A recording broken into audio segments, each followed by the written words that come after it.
Good morning, friends.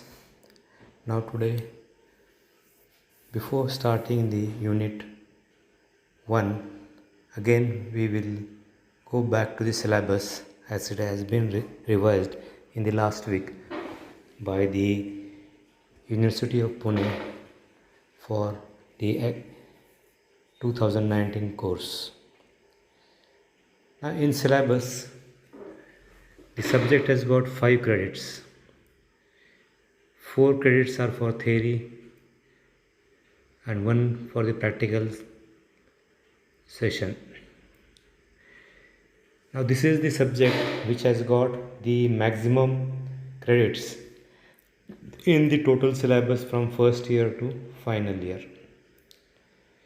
So you can feel what is the importance of the subject.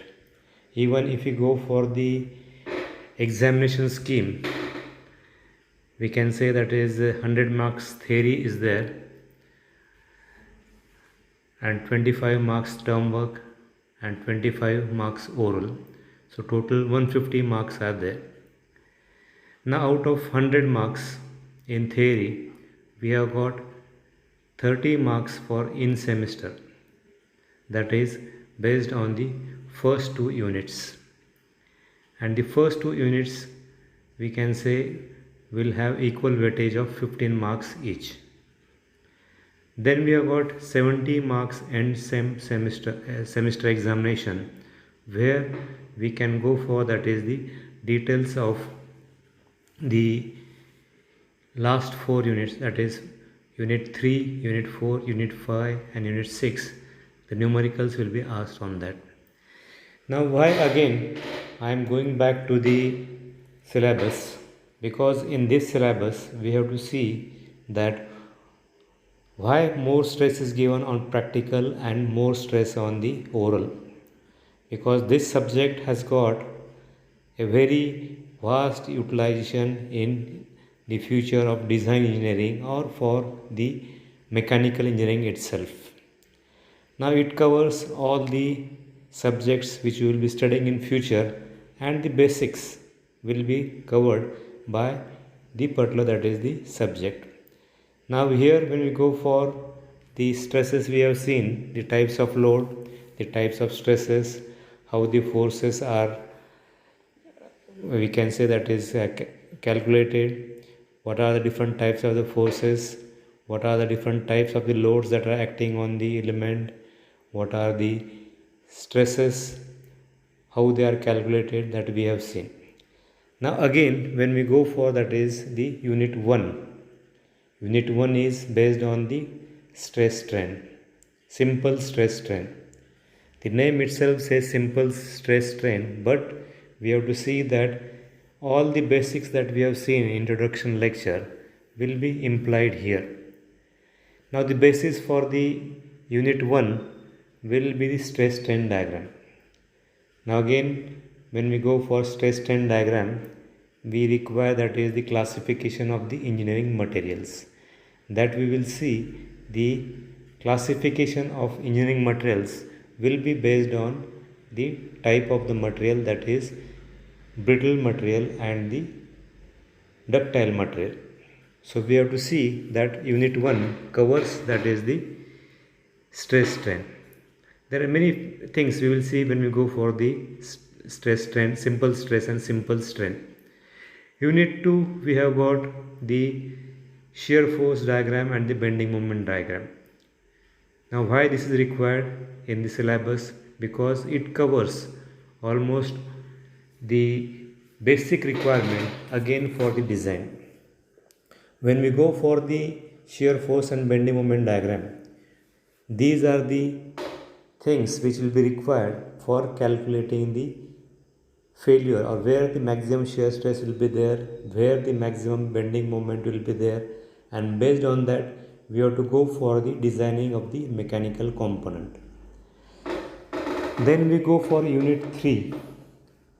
Based on the above classification, we can above 2 units. Now in unit 1 and unit 2, each has got 15 marks, and that will be for the in semester examination. That will be taken for 30 marks, and the pattern will be we have that is 4 questions, each will be having that is the maybe unit A, unit or question 1 we have that is maybe on unit 1, again question 2 maybe on unit 1 again, or will be there.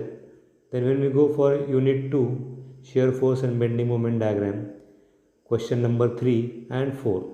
So this will cover almost the basics of again the shear stress, the stresses and the shear force diagram. Now when we go for the unit 3, unit 4, unit 5, unit 6 will be for 70 marks at the end semester. So in this case, when we go for the bending stress, we have to see that we have to find what is the stresses in the beam. Again here the stresses will be the bending stress and the shear stress depending on the application.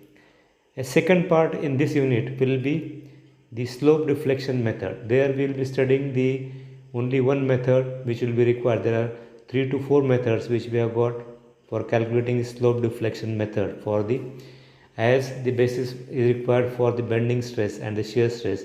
We have to see that the part 2 will be the slope deflection. When we go for unit 4, we have to see again it comprises of 2, that is the torsion and the buckling. Torsion is nothing but what is the twist resistance of the material when we go for twisting the material. That may be a shaft, it may be a gear mounted on a shaft which is transmitting a power.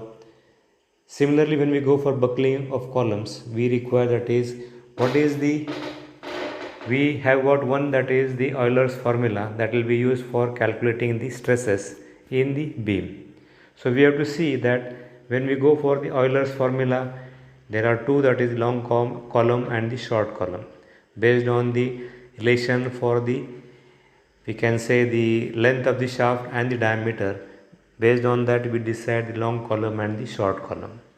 Here again we have the different cases where we have to study for the application, that is one end fixed, one end free, one end fixed, one end hinged, both end fixed, maybe again one end hinged, one end fixed. These are the different conditions. Based on that we have to find the equivalent length and we have to find what is the critical load that will be carried by the column. Then unit 5, we have the principal stresses and strain and the theories of failure. Here also we have got is the stresses, the principal stresses and the strain. We have to see that when a failure occurs, it will be along the oblique plane. So for this we require that is the analytical method as well as the graphical method. So we will be seeing what is the application. Now these principal stresses and principal strains will be applied in the theories of failure. Basically there are 5 theories of failure based on the different criteria of the testing that we are doing for the actual application of the theory. Then now this time we have got the unit 6 where we have to see that the applications of all the above units in practice with practical examples will be solved. So it may be a stress and buckling, it may be a combination of, we can say that is the unit 2 shear force bending moment diagram and the buckling of column or torsion, it may be torsion and simple stress. All these combinations we have to see when we, because these are the practical applications that we have to see for solving the problems in the practical applications, means all the examples or the machine components which are subjected to different stresses. So with this we will see that is the theoretical application. Now we have to go for that is the next is the application for the, or what are the practicals that will be required for the each of the case. Now before going to the practicals, one more important thing is the books that you have to refer for the subject.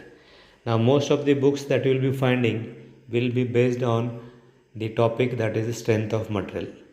Some are there when we go for mechanics of solid or solid mechanics, and other titles. So the most important book here we can say is Andrew Peitel, that is Mechanics of Material. Then we have got Indian author S. Ramamurtham, Strength of Materials.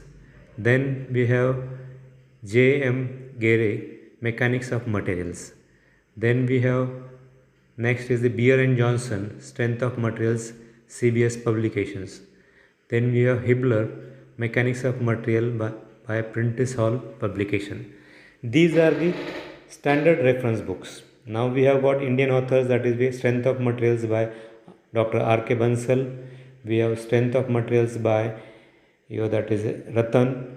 We also have that is the book by Khurmi. We also have the Strength of Materials by Gupta. So these are the books that we can refer. More important thing here you have to see, that is the book that you are referring is very important, because we have to see that the reference books give you the basic idea of the applications that of this theory that we are studying and how they are implemented in the practical application or with a case study.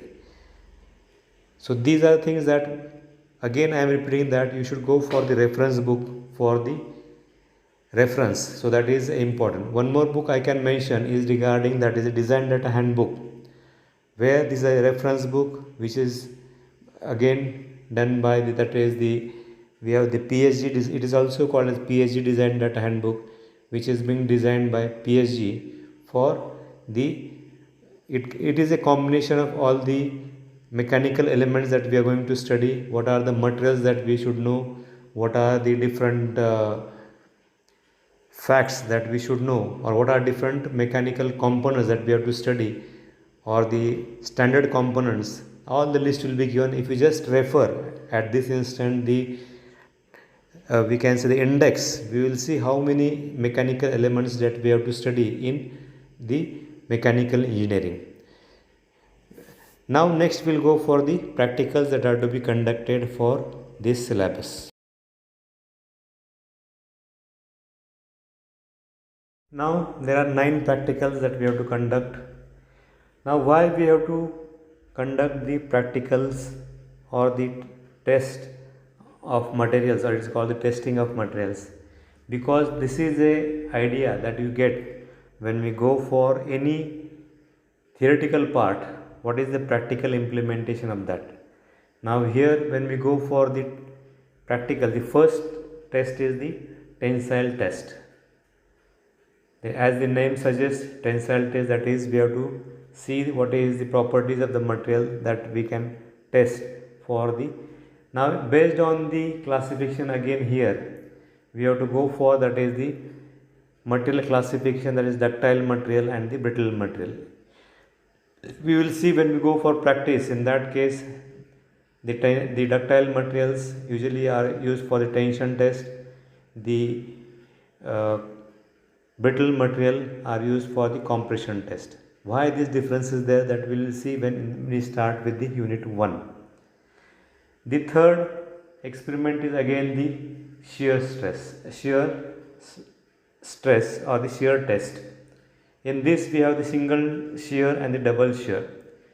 These are nothing but again whatever the shear force bending moment diagram that we are doing, how the failure will occur in the component, how it will shear, or what is the maximum load that will be taken, shear load that will be taken by the particular component, that can be studied here.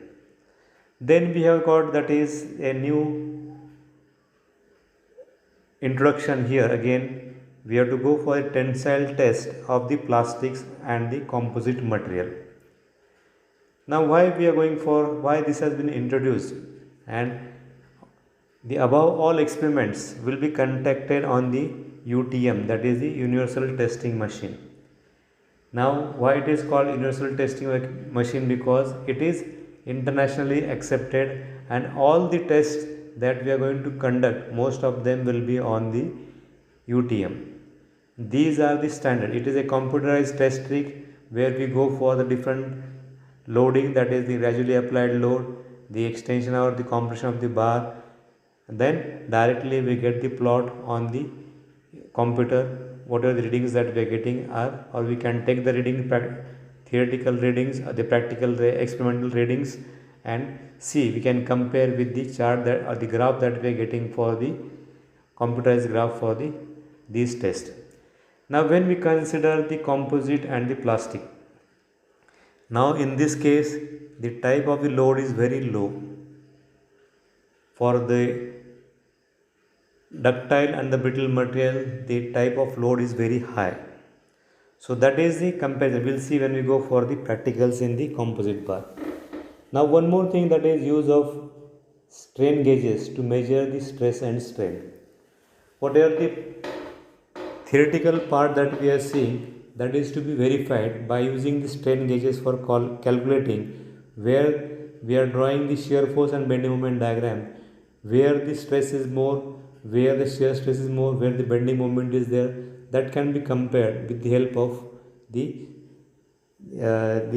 strain gauges. Now what here we have to see that one more additional thing here we can say, or the homework that we have to see, is how to select the strain gauges, or what are the different types of strain gauges, what are the different type of the applications of the strain gauges, or what are the different methods or applying the strain gauge on the component that we are going to test.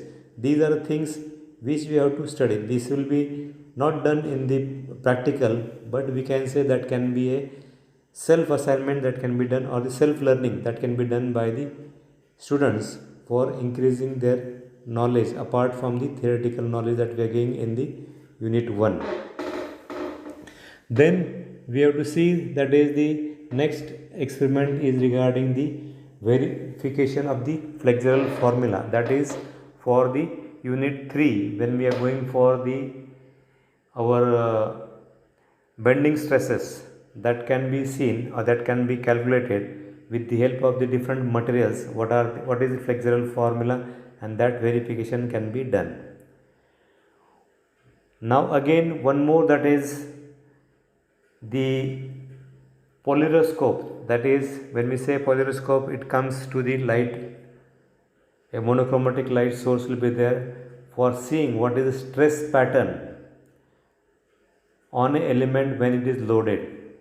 That can be seen with our eyes, what are the different fringes that we are getting for the, as we go on increasing the load, that can be seen on a specimen. Now when we have to see, we have to use polariscope, we have to see that these things will be applicable only on the plastic or the acrylic sheets, that a model will be made and we are testing, or we are seeing what is the stress acting on the element. So these are the things that we can test on the polariscope. The next experiment is the torsion test. So what is torsion? Again I told you, in that case the twist that is occurring on the shaft. Usually when we go for the unit 4, we will be seeing the torsion test. There we are seeing, that is to understand the basic concept of the torsion, we are seeing that one end fixed and the other end is twisted.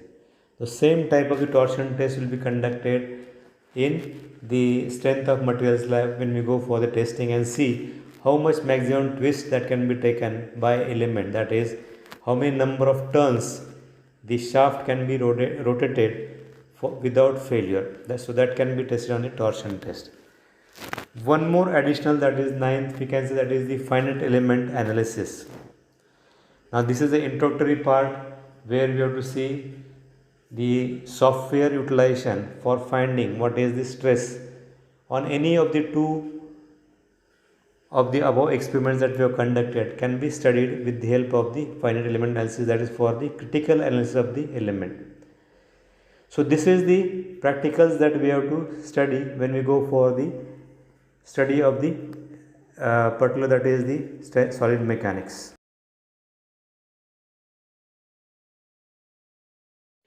One more important thing in the subject of solid mechanics, whatever the stresses, strain or the bending, buckling we are studying, always we have to see what are the practical examples in field.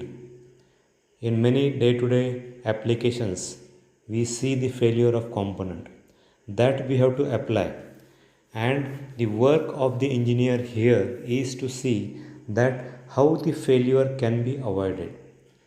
The failure can be avoided by two methods, that is the proper selection of the material or proper dimensioning of the material. But when we go on increasing the dimension of the material for failure, the weight or the size or the shape of the component increases. If you go for decreasing the size of the shape, how we can say that it can be more effective to avoid the failure. So these are the basic concepts that we'll be studying in the unit 1 for the with the help of the stress strain diagram. We will see what are the different limits where the particular, that is, load can be applied on it, and this is the basic application for studying the concept of the material selection in the practical applications. So here in the particular application, we are not only selecting the criteria, that is we consider for designing the strength. We have to see that what is the stiffness of the material and what is the we can say the response of the material when, or the properties of the material such as hardness, toughness and ductility, that will be required when we go for considering the stress strain diagram. So in the next unit we will again start with the unit 1, which will be starting with the stress strain diagram. Thank you.